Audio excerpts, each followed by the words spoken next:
Les, that was a celebration, a chance to advance, a chance to move on, a chance to put that franchise in your rearview mirror. So congratulations for only the second time in 14 seasons. The Nets are going to the second round of the postseason. Great. Very, very happy for you, Evan. Thank you, very, pal. very happy for you. Plus, my son graduated preschool, so congratulations to Jet. Can you fail preschool? Can you get left back for another year? I think I did. I think I failed my 1 year in preschool. You might have. You might have. I teared up. Is that normal as a father? For preschool? Yeah, I teared up. No. When they called him up and they said, Jet Alexander Roberts, you're going to kindergarten, I teared up a little bit. Is that man. right? Yeah. Look at you. All right, well, listen, congratulations on that. Your son knows how to build blocks and paint with his fingers. I think it's phenomenal. I really do. Listen, Thanks, Craig. You know, tonight is a very interesting night at Madison Square Garden. Not only do the New York Knicks have the pressure of answering the question, what you going to do about it, which is something that's going to stick on every one of these players, good or bad, based on tonight's game. It doesn't mean they're going to win the series or nothing, but you've been called out. You've been publicly challenged, not by a fan, not by a guy on the radio or TV, by a competitor, by somebody that you play against. It's very rare these days, because people are so worried about, locker room type stuff and, whatever it may be. Clint Capella wasn't afraid of it. He called you out. Now you have to respond. And I do think that's now the byplay of tonight's game, in addition, of course, to being an elimination game. But the New York Knicks have a chance to do something amazingly special. And it's twofold, Evan. What's that? Number one, come back from down 3-1. Mm-hmm. Doesn't happen all that often. Something this franchise has never done in their history. Right. And it doesn't happen that often across any sport, really. It can happen, but it's rare, sure. So, number one, you come back from 3-1, but the basketball gods have added a little wrinkle. Don't do this. The basketball gods. Don't do what I think you're going to do. Don't do it. Yes, I got to do it. Don't do it. The basketball gods have added a little wrinkle, a little pixie dust. Is now sitting there for those of you who, like me, love the New York Knicks. I know you know, obviously. You figured it out. I'm embarrassed for you. Don't be embarrassed. I'm embarrassed for you, but go ahead. Here is the pixie dust that the basketball gods have thrown into the universe prior to tonight's Knick Hawk Game 5. Mm-hmm. Joel Embiid of the Philadelphia 76ers, the 1 seed, has a torn meniscus. He's day-to-day. I can tell you, having read stories about other guys with torn meniscuses, that is a very tough injury to play with in the game of basketball. All right? Yes. Meaning that he may be out. He may be done in the postseason. Meaning, if the New York Knicks can pull off the amazing 3-1 return and win the series, we are going to the Eastern Conference Finals. God, you're going that far? That's exactly. Craig, can I ask you a question? This is going to be the greatest comeback of all time. I don't want to be someone to pour hot water or cold water or whatever the saying is. Disney's going to do a movie about us. Who's going to play Julius Randle? Yeah. I am. Okay. Let me ask you a question. I'm in. How many times over the last 4 years have the New York Knicks defeated the Philadelphia 76ers with Joel Embiid not playing? With him not playing? Yeah.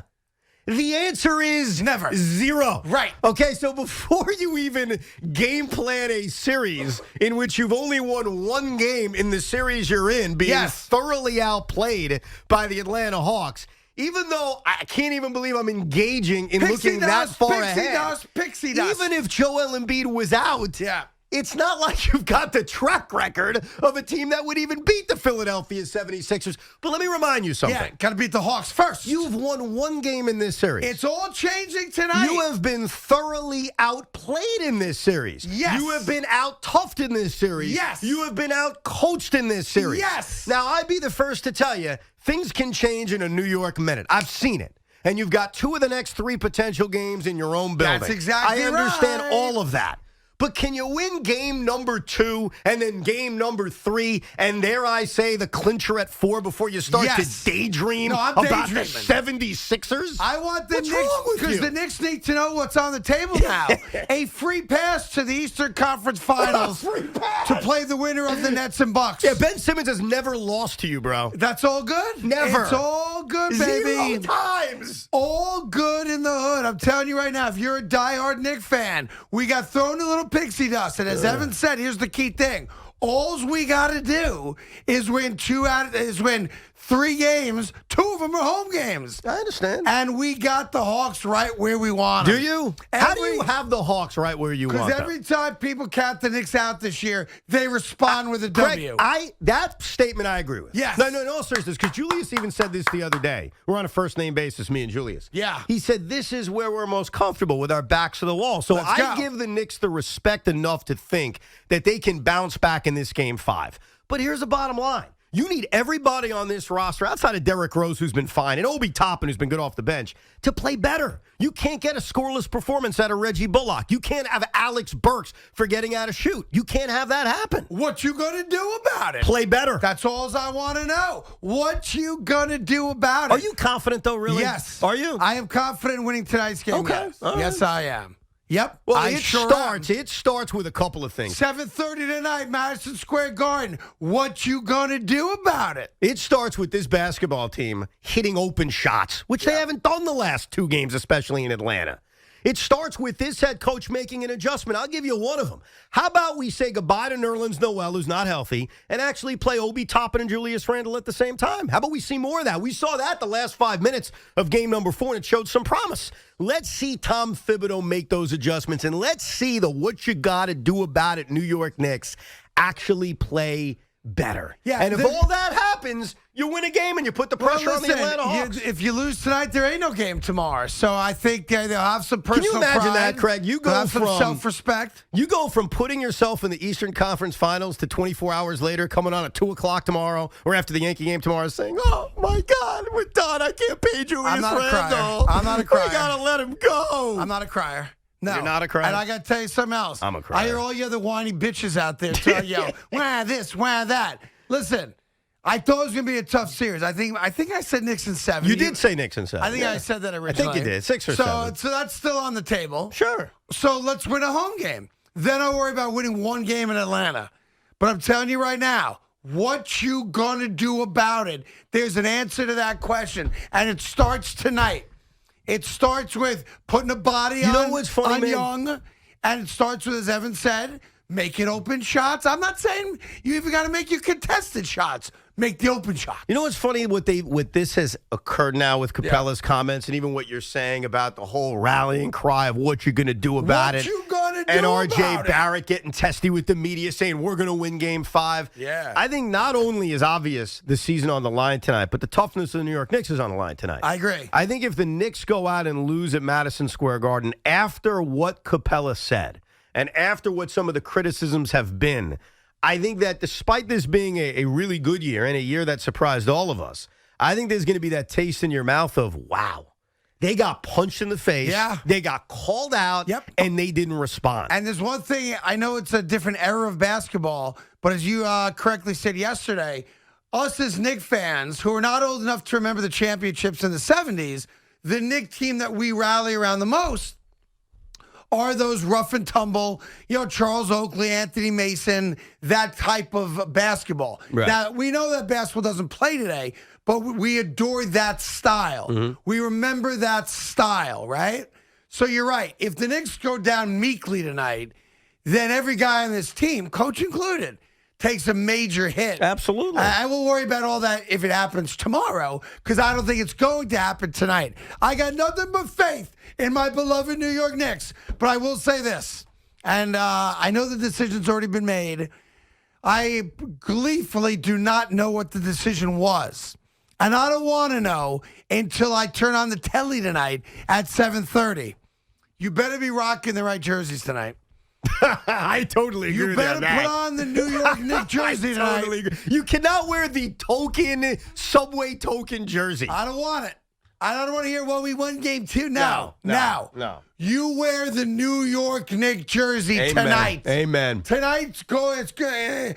Let's get back to basics tonight. I agree with you, man. The New York Knicks jersey, and I'm not talking about the Gerald Wilkins one with the Fugazi Yankee logo on the left thigh. That was not bad. I'm talking about that one. old school New York Knicks jersey. Dude, I completely agree with you. The Knicks are rarely in the playoffs. It's been 8 long years, and part of the beauty of your team being in the playoffs is seeing your logo and your jersey competing in the postseason. Yes. You know what I mean? Yes. And when you use that jersey, which I happen to think is ugly. I and by can't the way, stand it. I don't like the Nets, whatever that thing they call it is, the Baraquit. The famous artist one. And I know he's a famous artist, and I respect him. I'm just telling you as a fan, I don't love it. I'm just not a fan of it.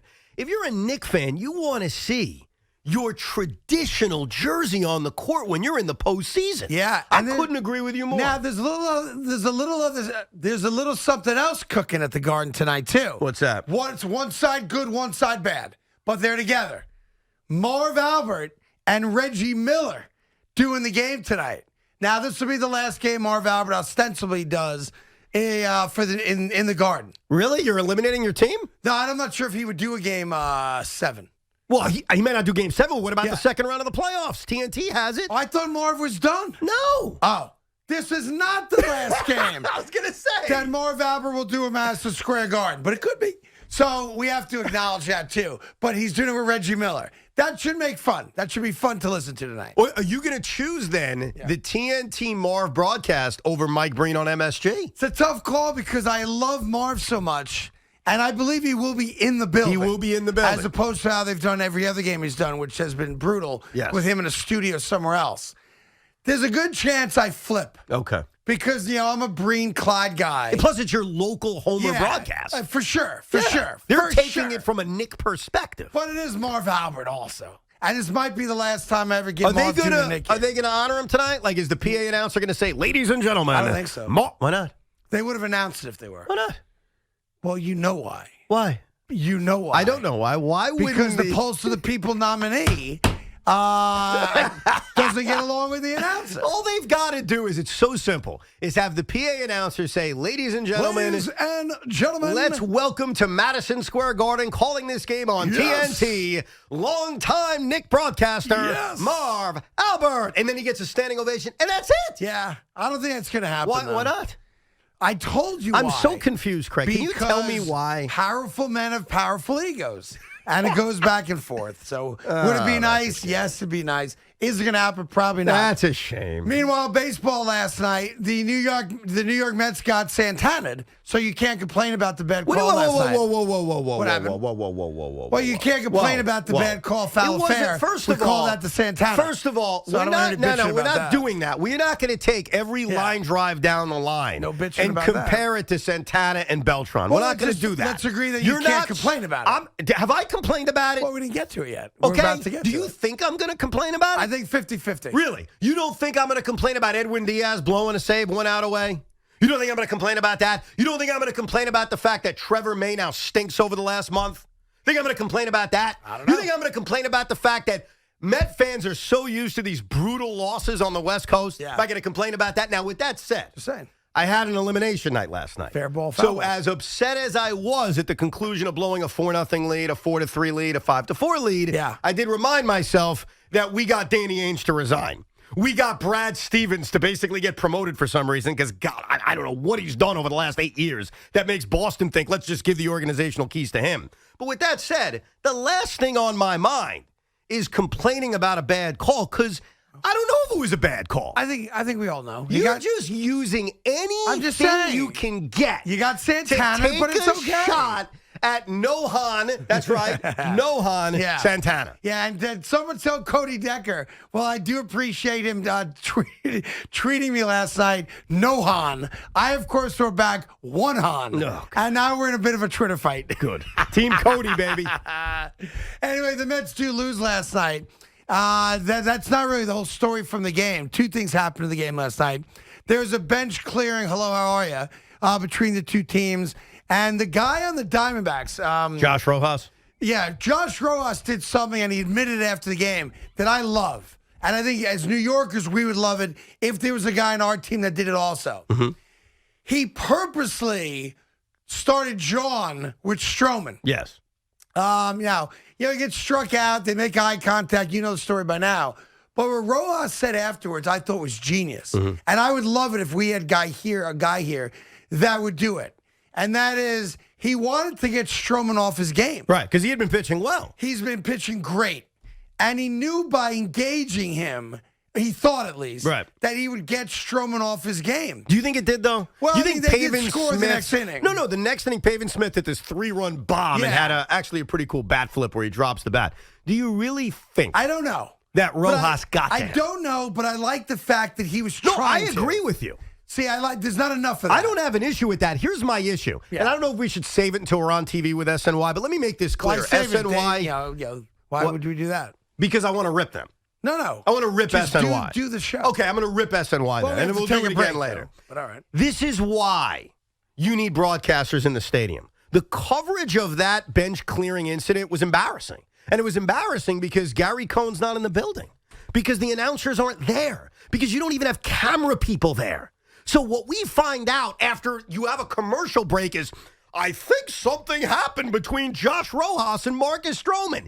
You think because nobody's there. Good point. And this embarrassment that continues, and I'll call out our own radio station. It's the same thing for us. John and Susan need to be on the road. These broadcasters need to be on the road because we as fans are getting hosed. And last night in Phoenix, Arizona, quite frankly, we got hosed because we really don't know what happened. Yep. We have no idea what happened. Exactly. Right. So this has got to stop. Now, with that said, I agree with you. Do anything you can to get in people's heads. I like the fact that Ross was honest about it because I'd never heard of the guy before. And then when I read the story, I was like, yeah, I wanted the Mets to win because I'm a New Yorker, but I appreciated that he was that much into it mentally. You did not want the Mets to win. Listen, if they're going to lose, I'm glad they got Santana. They didn't get Santana. Trevor May stunk. That's what happened. And then, of course, the New York Yankees, Mr. Double Play actually hit the ball out of the park after making a great diving catch in the 8th inning to save the game for the Yanks because they would have lost it after that. And we'll get to all that with you as well as the Yankees end their 5-game losing streak. We got lots cooking. 877-337-6666. It's Carton and Roberts on the Fan, live from the Town Fair Tire Studios, powered by Town Fair Tire. Nobody beats Town Fair Tire. Plus, twice today, we'll be giving away tickets for you to go see Guns N' Roses at MetLife Stadium. What hours are we doing that, by the way? 3 and 5? All right, good. So 3 o'clock and 5 o'clock, another step back to normalcy. As we'll get you out to Guns N' Roses concerts. That'll be great. You know the numbers. Lots on the table. Knicks tonight. Mets and Yankees from last night. Don't be that guy this summer. You know the guy. Hold on one sec. The food delivery's now late. Hello? Yes, I'll be right down, okay? Yep, I'm on my way. Coming down right now. Thanks, buddy. Appreciate it. All right, there you go. Tommy, fetch the food from What'd you get? What happened? What type of food you get? I got a little lo mein. Oh, a little lo mein. Yeah, a little chicken lo mein on a Wednesday. Good for you. Yeah, Wednesday's lo mein day. Oh, okay. For some people, it's Prince Spaghetti Day. But here at WFAN, it's lo mein day. I forgot the invite him when you asked Evan, what would you like? Because I was in your office. Oh, that was yesterday you had the sandwich. Yeah, it was yesterday. Today I also had a sandwich, if that makes you feel better. Not a little bit.